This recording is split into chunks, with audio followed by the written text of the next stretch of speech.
Good morning વિદ્યાર્થી મિત્રો, તમારું હાર્દિક સ્વાગત છે આપણી યુટ્યુબ ચેનલ એમડી એકેડમીમાં। આજે આપણે વાત કરવાની આજના મહત્ત્વપૂર્ણ કરંટ અફેરની। આ કરંટ અફેર ગુજરાતની બધી જ એક્ઝામ માટે મોસ્ટ ઇમ્પોર્ટન્ટ છે મિત્રો। તો શરૂઆત કરીશું કે તાજેતરમાં મિત્રો નેશનલ વિડીયો ડે ક્યારે ઉજવવામાં આવે છે? તો 8 જુલાઈના દિવસે નેશનલ વિડીયો દિવસ ઉજવવામાં આવે છે। આગળનો ક્વેશ્ચન છે કે હાલમાં મુખ્યમંત્રી ભૂપેન્દ્ર પટેલે જન સુરક્ષા સમૃદ્ધિ જે અભિયાન છે એનો આ પ્રારંભ કયા શહેરથી કર્યો હોય? તો ગાંધીનગરથી કર્યો હોય મિત્રો। અને આ ક્વેશ્ચન જો ને એ મોસ્ટ ઇમ્પોર્ટન્ટ છે મિત્રો। તો જેટલા પણ વિદ્યાર્થી મિત્રો આપણી યુટ્યુબ ચેનલમાં નવા હોય તો પહેલાં તો આપણી ચેનલને સબસ્ક્રાઈબ કરી લેજો, આ વિડીયોને લાઈક કરી લેજો અને આ વિડીયો તમારા બીજા મિત્રોને શેર કરી દેજો, જેથી કરીને તેમને કરંટ અફેરમાં મિત્રો થોડી ઘણી અંશે મદદરૂપ થઈ શકો। અને આ વિડીયોની નીચે જે ટેલિગ્રામ લિંક આપેલી છે એમાં જઈ અને આપણી ટેલિગ્રામ ચેનલમાં જોઈન થઈ જજો, જેથી કરીને તમને ડેલી કરંટ અફેરની પીડીએફ, મંથલી કરંટ અફેરની પીડીએફ અને જે વીકલી કરંટ અફેર છે એની પીડીએફ મળી રહે। આ ઉપરાંત ગવર્મેન્ટ જોબને બધી જ અપડેટ આપણા ગ્રુપમાં મૂકવામાં આવે છે મિત્રો।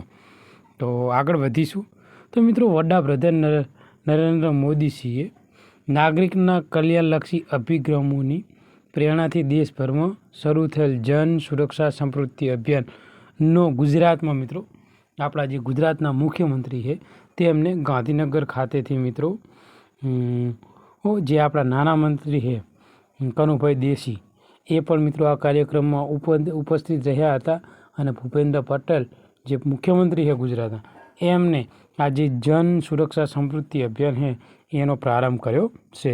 1 જુલાઈથી લઈને 30 સપ્ટેમ્બર એટલે કે 3 માસ સુધી ચાલનાર આ અભ્યાસ અન્વયે જે નાગરિકની સુરક્ષા સખી અને જે ગરિમાપૂર્ણ જીવન માટેની વિવિધ જન સુરક્ષા યોજનાનો લાભ તમામ લાભાર્થીઓ સુધી પહોંચાડવા માટે સુનિશ્ચિત છે। અને આ અભિયાન પ્રધાનમંત્રી જ્યોતિ વીમા યોજના, પ્રધાનમંત્રી સુરક્ષા વીમા યોજના અને અટલ પેન્શન યોજના હેઠળ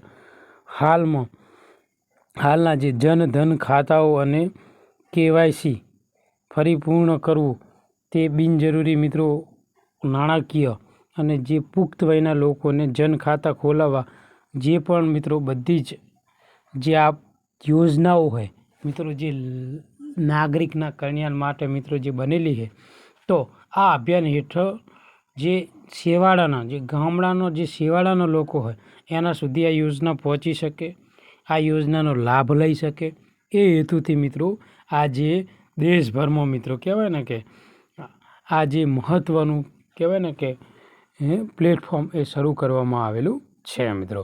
તો ગુજરાતમાં મિત્રો ગાંધીનગર ખાતેથી આ રહ્યું જે જન સુરક્ષા સંતૃપ્તિ જે અભિયાન છે એ શરૂઆત કરવામાં આવેલી છે। એટલે યાદ રાખજો, મોસ્ટ ઇમ્પોર્ટન્ટ ક્વેશ્ચન છે, આવનારી એક્ઝામમાં પૂછાઈ શકે છે। તો રિઝર્વ બેંક ઇનોવેશન હબના CEO તરીકે કોની નિમણૂક કરવામાં આવી છે? તો સાહિલ કિનીની મિત્રો નિમણૂક કરવામાં આવેલી છે। તો ફિનટેક નિષ્ણાત અને સેતુના સહસ્થાપક એવા સાહિલ કિનીએ બેંગલુરુ રિઝર્વ ઇનોવેશન હબના નયા CEO તરીકે તેમની નિયુક્ત થઈ છે અને તેઓ રાજેશ બંસલના સ્થાન લેવાના છે। તો રાજેશ બંસલ છે એમના સ્થાને મિત્રો આજે સાહિલ કિની છે ને મિત્રો એ આવવાના છે મિત્રો। આગળનો ક્વેશ્ચન છે તાજેતરમાં વિશ્વ બેંક અનુસાર વિશ્વના સૌથી સમાન સમાજોમાં ભારતનો ક્રમાંક કેટલો હોય? તો મિત્રો ભારતનો ક્રમાંક છે 4થો। તો યાદ રાખજો, આ પણ ક્વેશ્ચન મોસ્ટ ઇમ્પોર્ટન્ટ છે મિત્રો।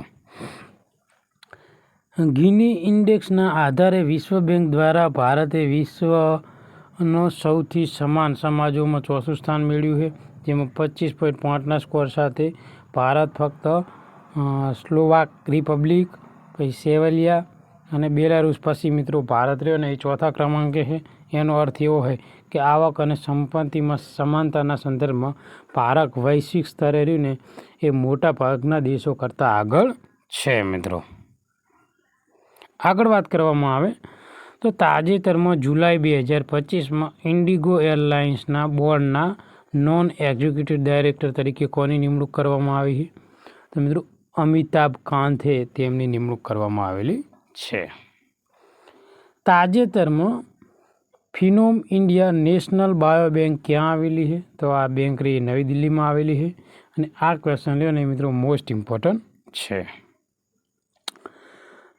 તો ફિનોમ ઇન્ડિયા નેશનલ બાયો બેંક નવી દિલ્હીમાં જે ઇન્સ્ટિટ્યૂટ ઓફ જીનોમિક્સ અને જે ઇન્ટિગ્રેટિવ બાયોલોજી છે મિત્રો ત્યાં આવેલી છે. અને કેન્દ્રીય વિજ્ઞાન અને ટેકનોલોજી મંત્રી જે ડૉક્ટર જીતેન્દ્રસિંહ દ્વારા મિત્રો આ જે બાયો બેંક છે એનું ઉદ્ઘાટન કરવામાં આવેલું છે. ભારતમાં બાયોમેડિકલ સંશોધન અને ડેટા સંગ્રહનો એક મહત્વપૂર્ણ આ પગલું છે મિત્રો. તાજેતરમાં રેશન વિતરણ માટે આધાર આધારિત ચહેરા પ્રમાણીકરણનો ઉપયોગ કરનાર ભારતનું પ્રથમ રાજ્ય કયું છે? તો હિમાચલ પ્રદેશ. આ ક્વેશ્ચન મિત્રો મોસ્ટ ઇમ્પોર્ટન્ટ છે, આવનારી એક્ઝામમાં પૂછાય કે મિત્રો જે હિમાચલ પ્રદેશ છે તે આધારમાં મિત્રો જે ચહેરાનું પ્રમાણીકરણનો ઉપયોગ કરી રહ્યું છે મિત્રો. તો આ ક્વેશ્ચન આવનારી એક્ઝામમાં 100% મિત્રો પૂછાઈ શકે છે. તાજેતરમાં 2024માં જે વૈશ્વિક બાયોફ્યુલ વપરાશમાં ભારતનો ક્રમ કેટલામો છે? તો ભારતનો ક્રમ છે મિત્રો 4થો. તો 2024માં ભારત વૈશ્વિક સ્તરે બાયોફ્યુલનો 4થો સૌથી મોટો ગ્રાહક દેશ બન્યો છે. ચીનને પાછળ છોડી અને સ્ટેટિકલ રિવ્યૂ ઓફ વર્લ્ડ એનર્જી 2025માં જળવાયું છે. અને ભારતમાં બાયોફ્યુલનો ઉપયોગ પાછલા વર્ષ કરતાં 40% વધ્યો છે, જે દરરોજ 77,000 બેરલ તેલ સમકક્ષ હતો. એટલે ભારતનો ક્રમ છે 4થો. તાજેતરમાં Asian junior squash championship under 17 જે છોકરાઓને ખિતાબ કોણે જીત્યો છે? તો આર્યવીર દિનાન હે મિત્રો તેને આ ખિતાબ જીતેલો છે. તો આર્યવીર દિનાને મિત્રો Asian junior squash championship under 17 છોકરાનો ખિતાબ જીત્યો છે, જેનાથી આ શ્રેણીમાં ભારતભરમાં જે 13 વર્ષના ખિતાબનો દુષ્કાળનો અંત આવ્યો છે. તેણે મિત્રો મલેશિયા ડિફેન્ડિંગ ચેમ્પિયન અને નીલેશ્વર મોગન સુંદરને હરાવીને આ સીમારૂમ હાંસલ કર્યું છે. તેણે અસાધારણ કૌશલ્ય અને સંયમ પ્રદર્શન દર્શાવ્યું છે મિત્રો. અને આ ટુર્નામેન્ટ દક્ષિણ કોરિયાના જે ગિમચેઓનમાં યોજાયેલી હતી. તો આ ટુર્નામેન્ટ ક્યાં યોજાયેલી હતી? દક્ષિણ કોરિયામાં યોજાયેલી હતી મિત્રો. તાજેતરમાં યુવા વન ડેમાં સૌથી વધુ અથવા સૌથી ઝડપી સદી મિત્રો ફટકારનાર કોણ બન્યું છે? તો વૈભવ સૂર્યવંશી. તો તાજેતરમાં મિત્રો જે વૈભવ સૂર્યવંશી છે મિત્રો એ વન ડેમાં સૌથી ઝડપી સદી ફટકારનાર બેટ્સમેન બન્યો છે મિત્રો. તો 14 વર્ષીય ભારતીય ક્રિકેટર વૈભવ સૂર્યવંશીએ વન ડેમાં સૌથી ઝડપી સદી ફટકારવાનો ઇતિહાસ રચ્યો છે. તેણે ઇંગ્લેન્ડ સામેની મેચ દરમિયાન માત્ર 52 બોલમાં આ ખિતાબ હાંસલ કર્યો છે. આ તેની આક્રમક ઇનિંગમાં 13 ચોગ્ગા 10 છગ્ગાનો સમાવેશ છે. આટલી નાની ઉંમરે આ અસાધારણ પ્રતિભા મિત્રો તેને હાંસલ કરી છે.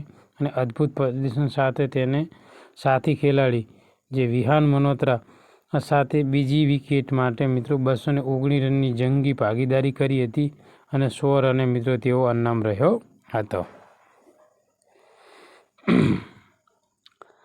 તાજેતરમાં અસ્તાનામાં યોજાયેલી બીજા વિશ્વ બોક્સિંગ કપ 2025માં મહિલામાં જે 54 કિગ્રા વર્ગમાં ભારતનો પહેલો ગોલ્ડ કોણે જીત્યો છે? તો સાક્ષી ચૌધરીએ. તો સાક્ષી ચૌધરીએ જે બીજો વિશ્વ બોક્સિંગ કપ 2025 મહિલામાં 54 કિગ્રામાં મિત્રો ગોલ્ડ મેડલ જીત્યો હોય. તેણીએ અંતિમ મુકાબલામાં પોતાનું વર્ચસ્વ દર્શાવી અને સર્વસંમતિથી યુએસએની જે યોસલિનને હરાવી છે મિત્રો. અને આ વિજય ખાસ કરીને નોંધપાત્ર છે કારણ કે તેને ટુર્નામેન્ટમાં ભારતમાં પ્રથમ સુવર્ણ પદક એટલે કે ગોલ્ડ મેડલ જીતાડી આપ્યો છે. 2 વખત યુવા વિશ્વ ચેમ્પિયન સાક્ષી પ્રદર્શનને આંતરરાષ્ટ્રીય બોક્સિંગમાં તેણીએ સતત શ્રેષ્ઠ પ્રકાશિત પાડ્યો છે મિત્રો. અને જે મીનાક્ષી અને જે પૂજા રાની જેવા અન્ય ભારતીય સહયોગીએ પણ પ્રશંસનીય પ્રદર્શન દર્શાવ્યું છે જેમણે રજત ચંદ્રક પણ મેળવેલો છે. તો મિત્રો મોસ્ટ ઇમ્પોર્ટન્ટ ક્વેશ્ચન છે. તાજેતરમાં એશિયન પેરા તીરંદાજી ચેમ્પિયનશિપ 2025માં ભારતે કેટલા મેડલ જીત્યા? તો ભારતે ટોટલ 9 મેડલ જીતેલા છે. તો ભારતે એશિયન પેરા તીરંદાજી ચેમ્પિયનશિપ 2025માં મિત્રો 9 મેડલ જીત્યા. એમાં 3 ગોલ્ડ, 3 સિલ્વર અને 3 બ્રોન્ઝ. આજનું જે આ મહત્વપૂર્ણ કરંટ અફેર છે મિત્રો આપણે અહીંયા પૂરું કરીશું. આ વિડીયો તમને ગમ્યો હોય તો આપણી ચેનલને લાઇક કરજો, સબસ્ક્રાઈબ કરજો અને તમારા બીજા મિત્રોને મોકલી આપજો. થેન્ક યુ, ધન્યવાદ.